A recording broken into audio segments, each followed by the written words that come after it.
The Hawaii National Guard CERF-P team and the Utah National Guard HERF recently joined forces in an exercise to rehearse their response to a disaster and demonstrate their capabilities while practicing transfer of authority during their response. So on this type of exercise, this is a collective training event. The idea is to bring together the entire CERF-P, all elements, decom, medical, S&E, etc., and have them work as one solid unit to come out and do life-saving measures in a CBRN environment.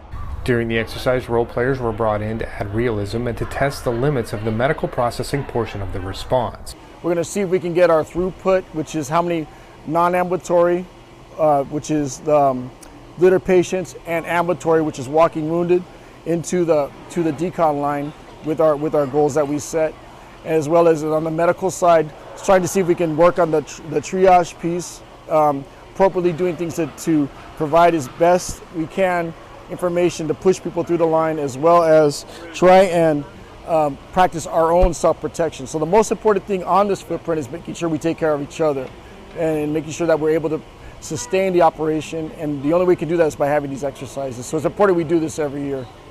This exercise is unique because it brought response units from two separate FEMA regions. HERF's responsible for commanding and controlling multiple CERF-Ps. So this is a great event for the HERF to come out and play with a standalone CERF-P like Hawaii and share best practices. The combined play in the exercise provided the units the opportunity to practice responding to a domestic tragedy over an extended time frame.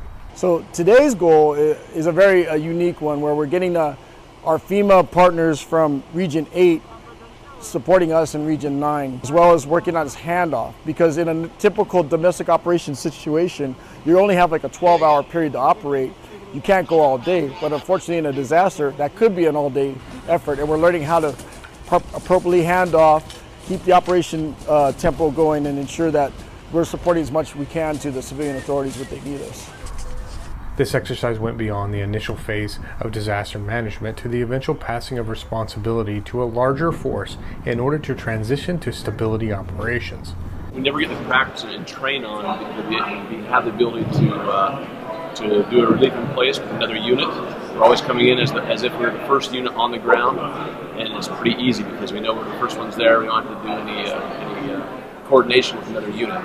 So this gives us the opportunity to train the communications piece, which communications is always an issue in any mission, but it gives us the opportunity to train communications with another unit and to come in and relieve them from their mission and take over that mission from them. Reporting with the Hawaii National Guard, this is Tech Sergeant Andrew Lee Jackson.